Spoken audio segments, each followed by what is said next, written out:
I want to kick things off by just giving you all a quick sense of what to expect from the next hour or so. We are going to give you a rundown of New York City Health Department data. And so this includes open data resources, other data products that we make available. So EpiQuery and other products, the Environment and Health Data Portal, and COVID-19 data resources, including surveillance data and vaccination data. We'll wrap this up with some information for you all on job opportunities in the Department of Health and give you all an opportunity to give us some feedback on the presentation. And with that, I want to set the stage for this with a few points. Data are stories. They tell us about the world. They shed an important light on what's happening in our city. They're a reflection both of the world around us and how we perceive it. Inside a government agency like ours, we create knowledge. We do data, we collect data, we do research, and we create knowledge. We want to share this knowledge as well as we can and make this a tool for other people to use, for other practitioners, other policy people, elected officials, residents of the city. The knowledge that we create is most powerful when we do a good job sharing it. So that frames some of our approach to being here today. A quick introduction to our data. In the New York City Department of Health, we work with a huge breadth of data from lots of different sources. There are surveys. We conduct what's called health surveillance, which is collecting data from hospital reports and in databases called disease registries.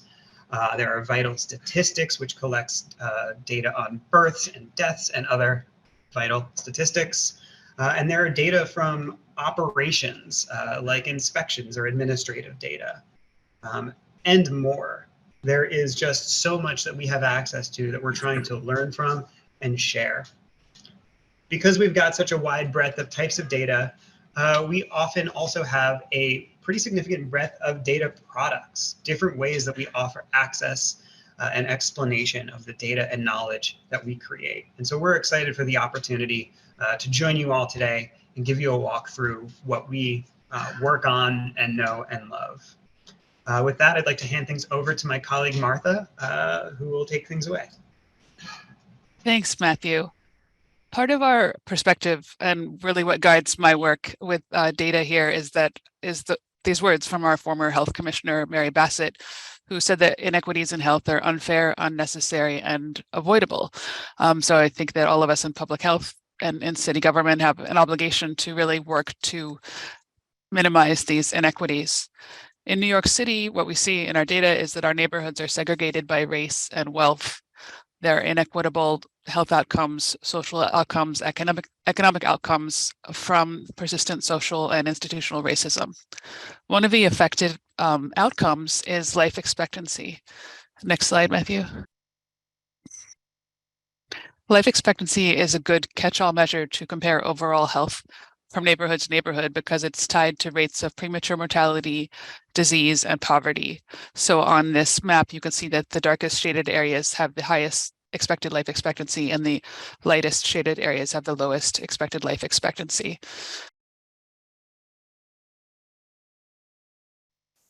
The lightest shaded areas have the highest expected life expectancy. And so that shows just a big range and a big scale of differences in the general health and expected health outcomes in our communities. This is the kind of segregation that we're talking about that is unfair and unjust. And now I'd like to pass, well, we're lucky to have so much robust local data to get information like this and other information. So I will pass it over to Kemi Eguaze to talk about our resources that are on open data. Thank you. Good afternoon, everyone. My name is Kemi Eguaze. I am the Data Governance Manager in the Data Governance and Informatics Unit at DOHMH. Our unit, among numerous things, coordinates open data for the health department. Next slide, thanks. So you're likely all familiar with open data or are learning about it this week. Open data, also known as Local Law 11, went into effect February of 2012. And this law requires all city agencies to make their public data available online through the online open data portal.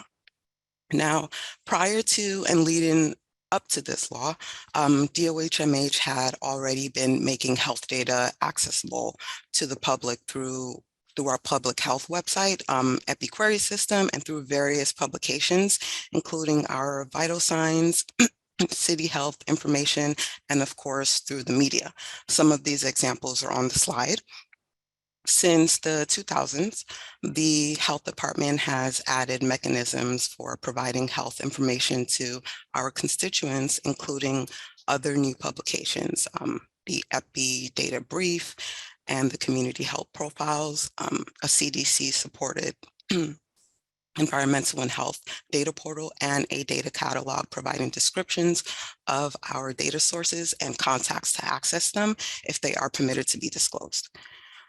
Some of these tools will be discussed today and are used to make or tell a story behind the data available.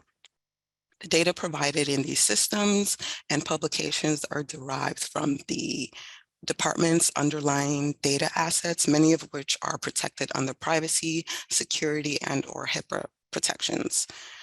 Open data provides New York City with a single portal to streamline constituent access to intragovernmental data.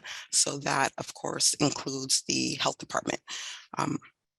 Though the story behind the health data is not contained on open data, open data provides the underlying data without risking data privacy and confidentiality, and enables you, the constituent, to access and analyze the data yourself, perhaps even to use it to create some economic opportunities or to promote innovative strategies for your work or our city. So complying with open data requires intra and interagency coordination and communications. Remember, the health department is a very large agency with approximately 7,000 employees. Most department data assets are managed by individual data team and their data stewards. The open data coordinator, as you see centered in the middle, works with the division or bureau liaisons, usually one from each health division, who in turn works with the data stewards. Please note that all of the data assets are not listed in this slide. It couldn't contain that much listings.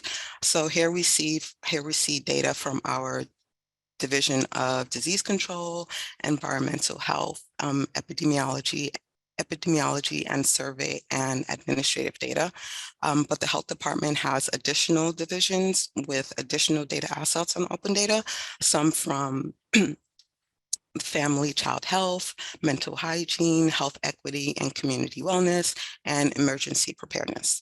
The department has 77 data sets on open data now, and it continues to grow. To maintain DOHMH data on open data, the coordinator usually reviews the department's data assets with division and data stewards representatives. They determine whether a data set in total or in part can be made accessible to the public, given department resources and data confidentiality policies. If so, then the data steward prepares the data along with the open data standard file layouts and data descriptions to be posted. Some data is updated annually, and others more frequently. Some are updated daily. The coordinator works with the data stewards and concurrently works with the health department's Freedom of Information Officer, the privacy officer, and the communications officer, as well as the Office of Technology and Innovation, formerly known as DOIT. Next slide. Some of the data you find on open data on the open data portal is available on our website, often in another format. So today you'll hear about these other formats, including the health department's Epiquery, environmental portal, publications, and our GitHub COVID data added due to the emergency of making these pandemic data more timely. Other data that meet the requirements of open data may only be found on open data.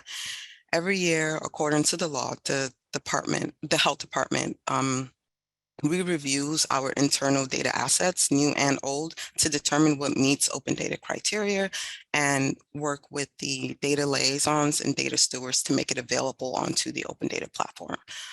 In other words, open data is a venue for making the underlying data sources that are permissible to be released available to the public as a data set. Next slide, please. So among our 77 health department posted data sets, the 5 most frequently accessed are the New York City leading cause of death, COVID-19 daily counts and cases, hospitalizations and deaths, New York City restaurant inspection results, air quality, and New York City population baby names.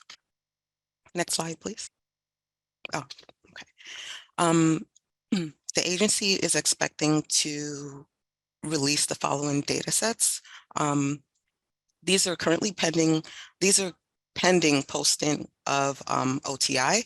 Once beta posted, then approved by the data stewards and the data divisional liaisons, the following data sets will be released to the public.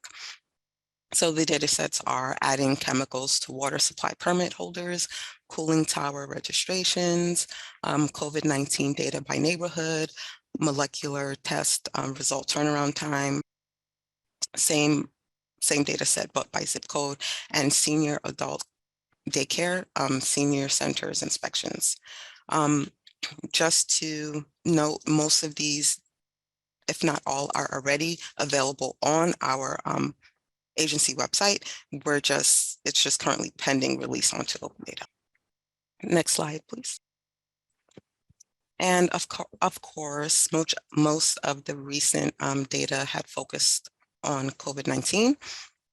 Those COVID-19 data sources on open data include the daily counts, cases, hospitalization, deaths, outcomes by testing cohorts, cases, hospitalization, deaths, antibody by age, by borough, by neighborhood, poverty, new cases of COVID, percent residents tested positive, open state locations, ED visits and admissions for influenza, and SARS concentration measured in New York City wastewater.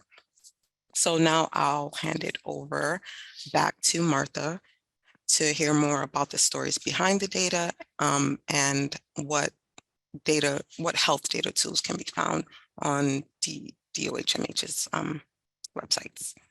Thank you. Thanks, Kemi.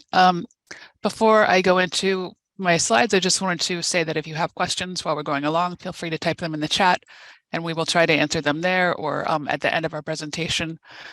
So I will tell you about our health data resources that are publicly available on our health department website at nyc.gov/health/data. You can go along and find it on your computer now if you have if you can do 2 things at once.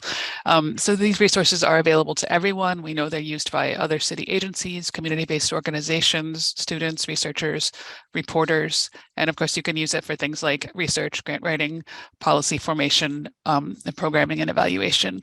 Our tagline, you can see at the top of the website there, is hundreds of stories, one place to start, because we want this platform to make it easier to translate data into stories and bring awareness to inequities across the city.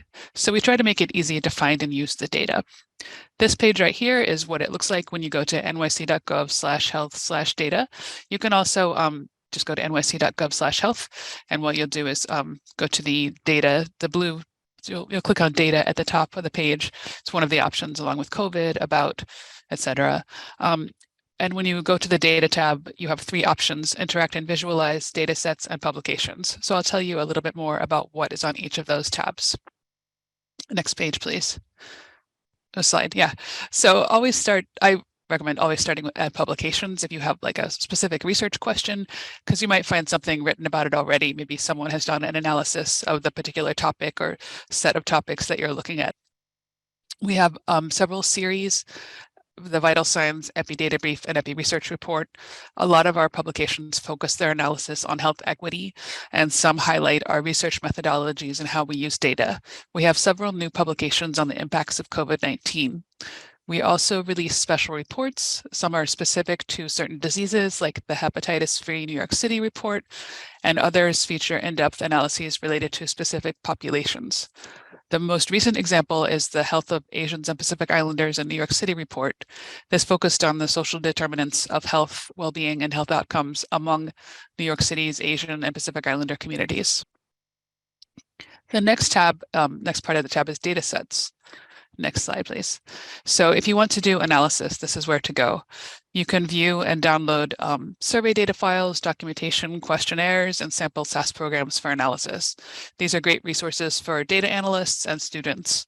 On this tab, you'll also find a link to the data catalog, which lists all of the publicly available health department data resources. Some of the most popular data sets are those for child health data, community health survey, and the youth risk behavior survey.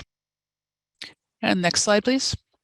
Interact and visualize is sort of the parking lot where we can link to all of our interactive tools. Our three main tools are EpiQuery, the community health profiles, and the environment and health data portal. We also have a link here to our COVID-19 data.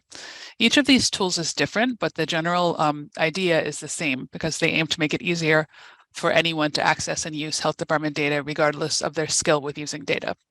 I'm going to tell you some about EpiQuery and the community health profiles, and then Matthew will tell you about the environment and health data portal. So EpiQuery, next slide, presents health data from various sources in one centralized location. We can use it to analyze by demographics and look at trends over time. Most of the data are presented in the United Hospital Fund neighborhoods, but we're working on making data available by community district in 2-year periods. You can also look at data by borough. And some examples of what you could look at like over time would be, say, the overall prevalence of New Yorkers who have been told they have high blood pressure from the community health survey, or we could look at demographics saying like what percentage of adults have reported having a health insurance policy and how does that differ between female New Yorkers and male New Yorkers. Those are just some examples of what we could do. The next slide is a list of an overview of the data sources. So all of these are the surveys are New York City Health Department surveys. The vital stats, of course, is when you're born or die in New York City, birth certificates, death certificates. And then disease surveillance, which Kemi mentioned, or Matthew mentioned, is at hospitals, doctors' offices, disease registries. So those are all the disease surveillance that the health department is doing all the time. Most of these data sets on EpiQuery go back to about 2002 or so. And we do add new years of data as soon as they're cleaned and prepared for posting. And the last tool I'll tell you about is the community health profiles. Yeah, these were designed to really give a picture of how our health starts where we live and work and play. So in our neighborhoods, these help us get a better sense of the challenges and assets in each community. And these use the community district geography. So if you've ever been to like your community board meeting, this is the same geography. Those are the neighborhoods that we use in the community health profiles. And you can use these to say give context, like to say what percentage of residents in a community district say that their health is good or very good. Or you could say, you could also use them to give evidence of need. For example, like what percentage of births in a certain neighborhood are preterm or did not get needed prenatal care. So that would be a good way to demonstrate need for prenatal care services, for example. One more slide. Next one. Yeah, so both EpiQuery and the community health profiles and environment and health data portal, and they all have similar features to this, maybe not exactly these icons, but you can download the data in a CSV format, like the analysis that you're looking at. You can share a deep link to the analysis, and you can print the analysis or visualization that you're looking at right then. So this is really helpful for doing analysis, sharing analysis. Of course, if you want to download like larger data tables, those are in the datasets tab at the website. And now we'll pass it back to Matthew to talk about the environment and health data portal. Thanks so much. Hi, everybody. It's Matthew again. And I'd like to share with you a project that I work on, which is the Environment and Health Data Portal. And this is one of our department's large data communications projects. It's a website that includes data for New York City neighborhoods about environmental health. And this is part of our work on what's called environmental surveillance and policy, which is understanding how the environment affects our health and working to improve it. So with this work, we're trying to monitor how environments affect health and make our data on this easy to access, understand, and use, and put it into practice. So what's the environment? Well, it's not just chemicals in the air, ground, and water, but it's the entire world around us. The built environment, housing, the social environment, and the political and economic environment that affects what we're exposed to that can either put us at risk or determines what resources we have access to that protect our health. So we try and show these connections on our site. And I'm going to just get out of our slideshow for a moment and take you into our site. This is our site, the Environment and Health Data Portal. And I want to run you through a few key components of the site. First, this isn't an exhaustive library of data, but rather a curated collection of data that we consider to be meaningful, that accurately describes the topics that we think are particularly important. And this site also includes data from other sources, not just Department of Health data. We pull data from other agencies, other areas too, to try and use a broad breadth of data to, like I said, illustrate important topics in a well-rounded way. And lastly, we try really hard to show connections between environments and health. We try and answer the question, why is this the way it is? And we try and help provide you with tools that you can use to explore these questions as well. So I'm going to give you a quick look around different parts of this site. Over here, the Data Explorer, this is one of the core areas of our site. And this lets you browse data sets and view visualizations, including maps and trends and whatnot. So I'm going to take a look at, let's do carbon monoxide poisoning. I'm going to pop in here. Actually, I changed my mind. I want to show you all some asthma data. So in the Data Explorer, you can choose lots of different data sets, right? You can choose all these topics here, and then you can browse different indicators or data sets here. And you can explore the data. We'll present you with a table, with maps, and you can choose different time periods or measures to map. We can see trends for the data. And over here, we can see what the data might be connected to by taking a look at scatter plot of other data sets that we think are relevant. So that's the Data Explorer. We have some 40 topics with 250 different data sets and 900-ish different measures for these data sets. And it's there for you to explore. You can always download data, get data about the measures and the data sources, go to our GitHub repository or cite things. Poke around. There's a ton of stuff in there for you to explore. Next on the site is the section called Neighborhood Reports. And these put the data into specific topic contexts. We've got asthma, climate, housing and health, outdoor air and health, and active design. And so these let you explore primarily by neighborhood and topic, right? So while our Data Explorer lets you browse data sets, this lets you browse a specific topic for your location. So when I take a look at my neighborhood here for housing and health, I'm offered all of these indicators that are related to this topic. It shows me how my neighborhood is doing compared to the city as a whole, and it lets me click in and get a little bit more information for any one of these indicators, as well as clicking over into the Data Explorer to get the full data set. So these are a way that we curate data to provide insight into specific topics. Again, we've got neighborhood reports on housing and health here, outdoor air and health, climate and health, asthma and the environment, and active design, physical activity, and health. Over here, we also have these data stories. These are narratives that help shine a light on things in the data that we think are really important, or interesting, or worth highlighting. Data don't speak for themselves. We have to speak for it. We have to share with you all what we find in the data and why. So we use these to do just that. So these are great introductions to these topics. You can use to learn more about some of these topics or get a little bit more details about a specific analysis or a way of viewing some of these, and that will connect you further into other resources that we have on the portal. We've got dozens of these on air quality and transportation and social justice and climate and housing and food and drink and how we work. Definitely encourage you to click around and explore there. If you click around, also in the portal, you'll find this section of key topics, which binds together resources from across the site. So if I take a look at air quality here, we'll see the data sets that are about air quality and the data stories and data features, additional interactives, and the neighborhood reports. So another way of bringing together these resources from across the site and showing what's related and why. That's my sort of quick walkthrough through the data, through the Environment and Health Data Portal. Definitely encourage you to click around and explore there. We're working to make the information on this site easy to find and easy to explore, and we hope you feel that way. I'll close out with a few notes about our priorities. I mentioned that we work really hard to make our data easy to access, understand, and use. And for our program here with the Data Portal, user research is a big part of our work. And so if you're interested, we'd love to have you sign up for our email list. We announce new content every so often. We request participants in user research. That means we get to sit down with you and learn more about your needs, your priorities, and we fold that into the rest of our research, and we synthesize that with the other things that we have going on, and we use that to inform the data that we provide, how we design our site, and how we do our work. So I'll drop a link in the chat to our email list sign up, and if you're interested, feel free to sign up. Thanks so much.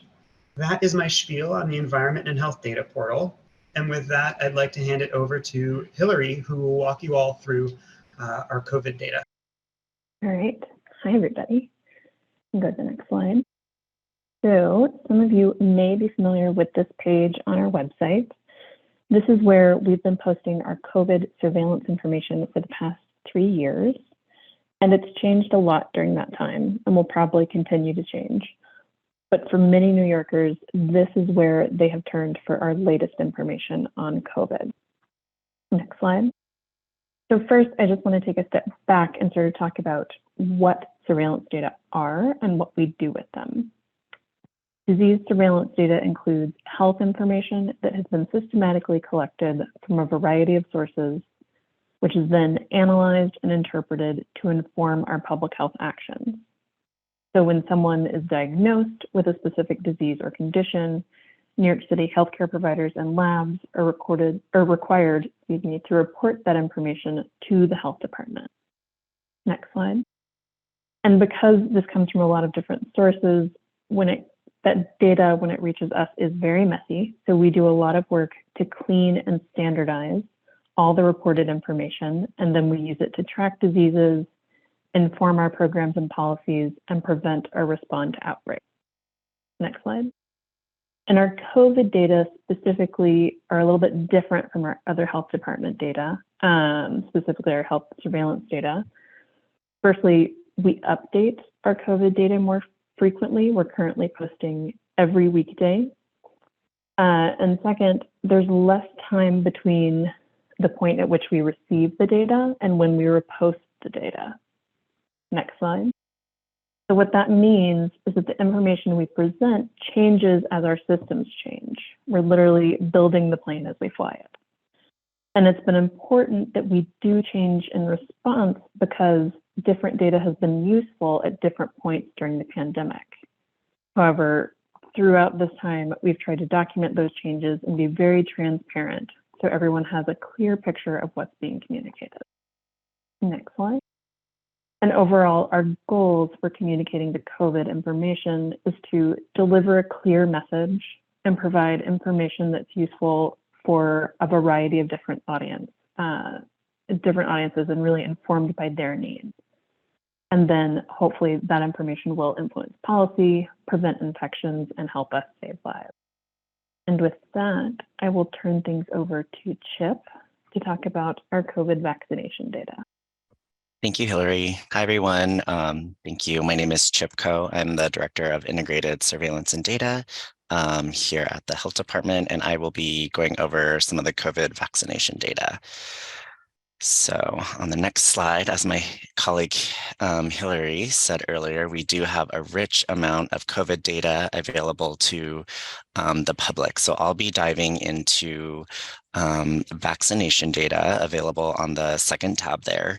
But as you can see, there's so much more that we can find online. So it just briefly in our first tab called Latest and the fourth tab called Trends and Totals. Those tabs have data on COVID cases, hospitalizations, and deaths to date and over time, including a breakdown by vaccination status. The third tab, variants, tracks the prevalence of COVID variants among sequenced cases in New York City.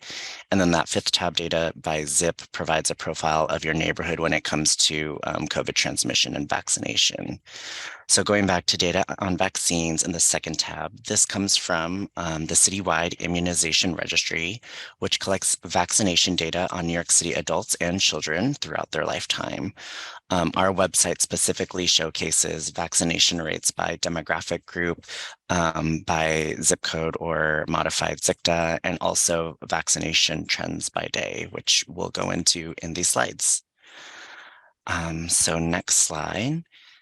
We are looking here at a snapshot of where we are currently in our vaccination campaign, broken out on the left by borough of residence and on the right by age, race, ethnicity, and sex. So currently more than 81% of New York City residents are fully vaccinated, but we see that children are lagging at around 46% fully vaccinated.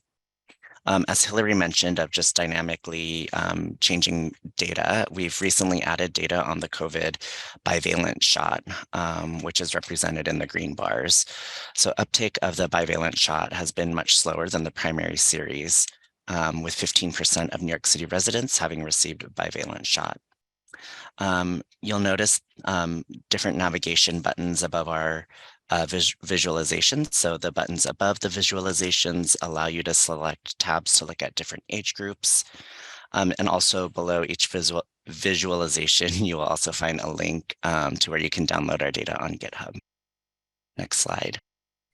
Disaggregating data has also been a really, really important tool since the vaccination campaign began for identifying disparities in vaccinations.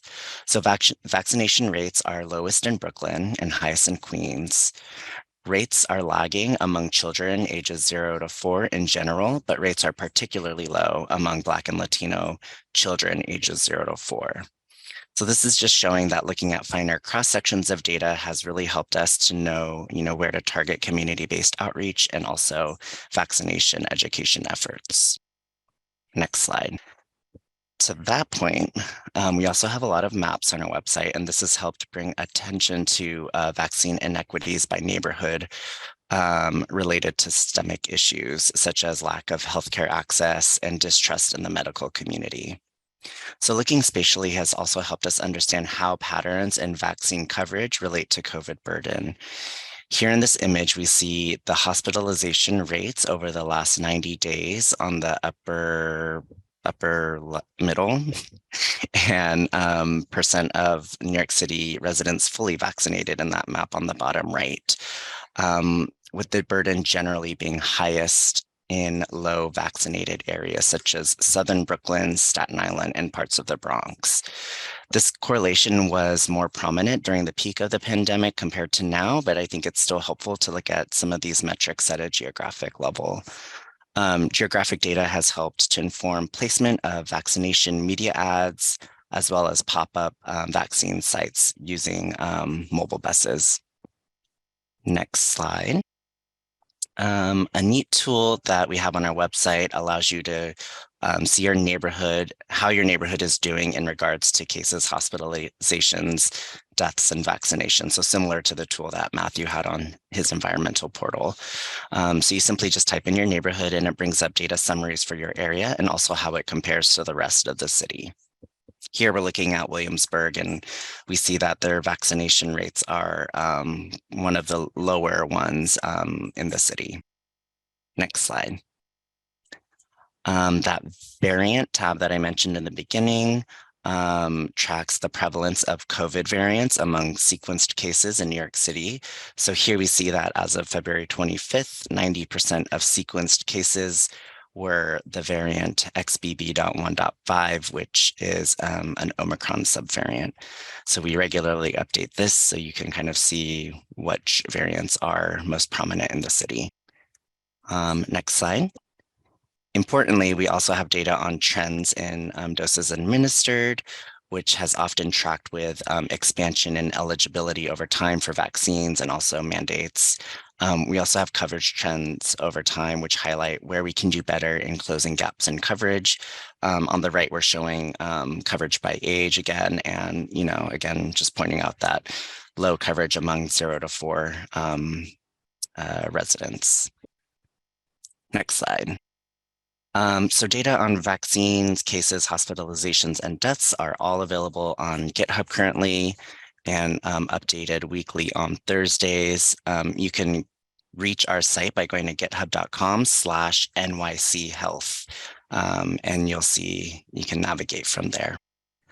And then on this next slide, just a few examples of our data in action. So looking at data from press conferences and news articles and other Twitter campaigns. And then this last slide, again, is just how you can directly visit our COVID data on our nyc.gov health page. And that is it for me. I think I'm going to pass it to Martha to wrap things up. Sure. Thanks, Chip. And thanks everyone for the great questions that are coming into the chat. So I'll just go through these last slides and then we'll answer the questions. Next slide, please. Yeah, so this was we wanted to summarize all of the links that we've shared with you. So you can start at nyc.gov/health/data. There are also a few separate links here. We'll share the slides. I'll definitely email these slides out to you. But these are some of the links, and I believe Matthew shared the link for getting onto the portal list, and then you can you can email tracking portal at health.nyc.gov, and you can also email us at query@health.nyc.gov to get on another data updates list. We'll share these slides. All right, next slide, please. Yeah, so we're definitely hiring for a lot of jobs and a lot of data related jobs. You can go to nyc.gov/jobs and filter for under agency, filter health and mental hygiene. And there are good benefits, union membership, and great colleagues like all of us. So we really recommend checking those out. When we took the screenshot the other day, I think I said 155 jobs in those categories. So, and next slide is about internships. HRTP is a public health internship program. I think it's been around for 60 years. You can volunteer or be paid. A lot of the positions are paid, but some are not. And it's open to current students who are in undergrad or graduate or professional programs. I think you have to have a 3.0 GPA, but that's one of the only criteria. You can work in spring, fall, or summer. And the next open period for applications is in July and August this year. You apply then for fall of 2023. The email or website address rather is at nyc.gov/health/HRTP. And next slide. Yes. Okay, so we're ready for questions. And I believe you should be able to unmute yourself. Maybe we can start with a few questions that have been posted to the chat. Yes. MS wrote, I know that different COVID data is on a different lag time, weekdays versus once a week. How is that lag time determined across different data sets? And so I'm not sure if this question is about differences in just the COVID data or sort of agency-wide, how lag times for data sets are determined or figured out, but maybe we can answer both questions, and in doing so, provide a little bit of insight into the whole kind of messy life cycle of data.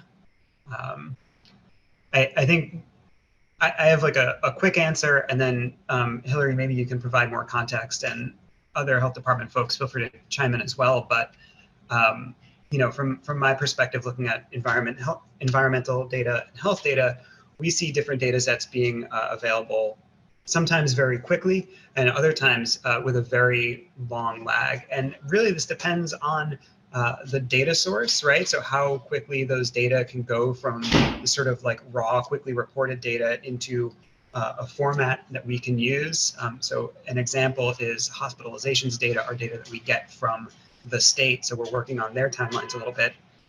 And then another factor is the complexity of the data set. Some of these undergo incredibly intensive cleaning processes in order to get to the point where we have a usable data set, at which point our staff start to do various analytic processes on them. And that can frankly take years, that whole process. I know that on the Environment and Health Data Portal, we have data sets that are, the most recent version is from 2018. And that's not uncommon. And it's also not particularly problematic either, because some of these large data sets move very slowly. We don't expect to see really short-term, year-to-year dramatic changes in those. So that's my first take on data sets and lag. Hilary, like I said, you might want to weigh in a little bit more on lag in the COVID data sets, and of course, the process about how we're able to report those much faster than other data sets. Sure. So yeah, for the COVID data, again, we post most of the information every weekday, and that's at a 3-day lag to give us time to sort of get the information in and clean it. And then we have other data that's available on a weekly basis with information through the previous Saturday. But the two exceptions to that are rates of outcomes by vaccination status and also our variant information. And that just goes back to the fact that it takes time for that information to be processed and get to us. So we don't want to post incomplete information. We wait until we have more complete information that we can post. All that said, we do have a number of processes in place that we have not had in the past that allow us to clean and match that data sort of in a more routinized fashion. We've automated a lot of our processes, and we're hoping to apply that to some of our other diseases so that the information can get out even faster. There's also a question in the chat. What factors are used to decommission a data set? For example, when would the department decide to no longer publicly display COVID vaccine data? Department of Health folks, I was looking at that one. I can say for COVID, it would be when we feel the information is no longer reliable or no longer useful for the public or for policymakers. I think the example that I am thinking about is the testing data. So particularly with our COVID cases and home testing, that's something that we're talking about on a regular basis to see just how useful it is. But I'll turn it over to others if they have thoughts on their health department data.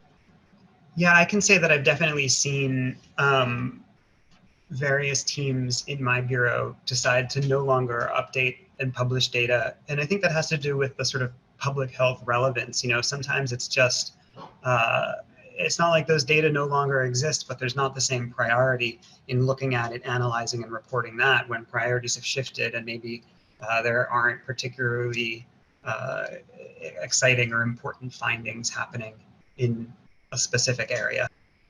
Yeah, I agree with Matthew, and I think just adding on, there's a fine line, I think, where we want to obviously provide data to the public, but it also sets a precedence for maybe other reportable diseases, and we just really don't have all of the resources to, maintain all of this data for everyone, and unfortunately, but yeah, I think I was just also thinking about the MPOX emergency response, and we decided that it was time to take that down with the end of the emergency activation. So that was a recent example.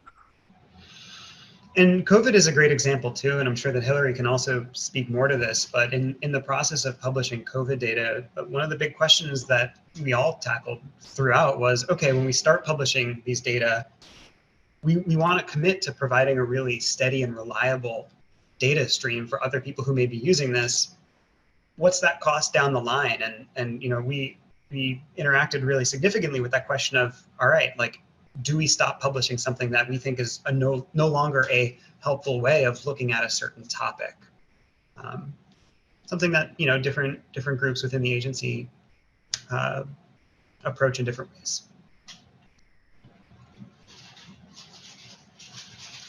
Sophia asks, I'm wondering about the vital statistics data you mentioned earlier, specifically data on overdose deaths and data with location information. Do you have any info about how requests for this kind of data are processed, or how long the process usually takes? Sure. Who can answer that best? Yeah, I mean, we, after looking in, I think the first step is to look on the summary of vital statistics. The most recent one up is the 2019 summary of vital statistics that does talk about premature deaths.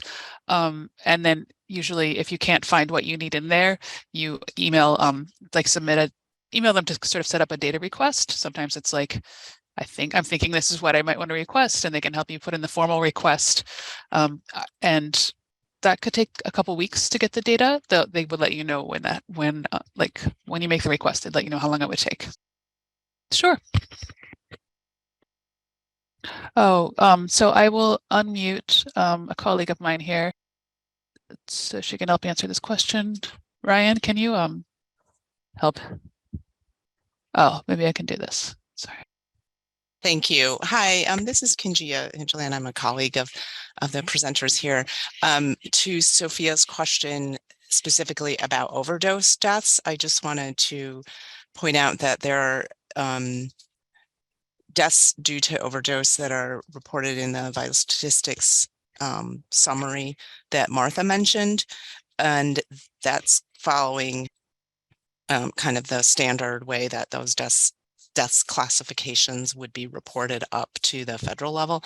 But our the team at the health department that focuses on those data also does review of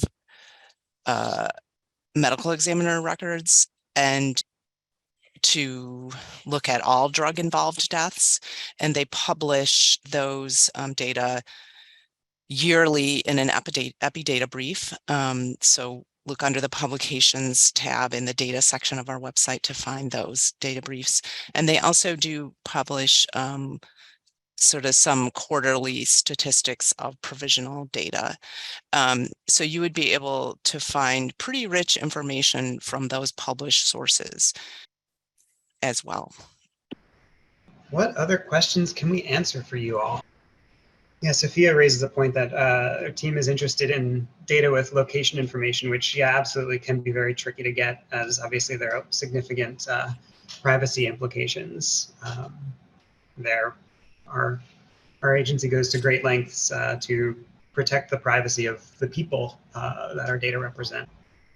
MS clarifies their question to their comment saying, how do you decide data importance when there's a differential in importance across the population?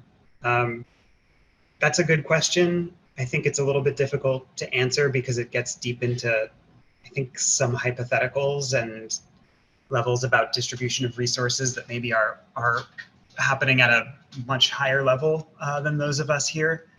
I think we might need a more sort of concrete question in order to be able to answer it accurately, although colleagues, please jump in if you have a different take on that.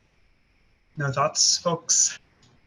How do we decide when to decommission data sets or shift resources away from certain work areas? I don't have a great answer to that. I think, this is Hilary, I can speak a little bit to that. With a lot of internal discussion. Number one, what you see and what we post on the webpage is definitely not everything that we look at internally. So there are more things that we are always considering. And I think, at least in terms of, we try to put up as much as possible and protect confidentiality, protect information. And just because we don't put up a data set, that doesn't mean that we might not do a report on it, or there might not be work that is done and messaged to the provider community or to specific impacted populations.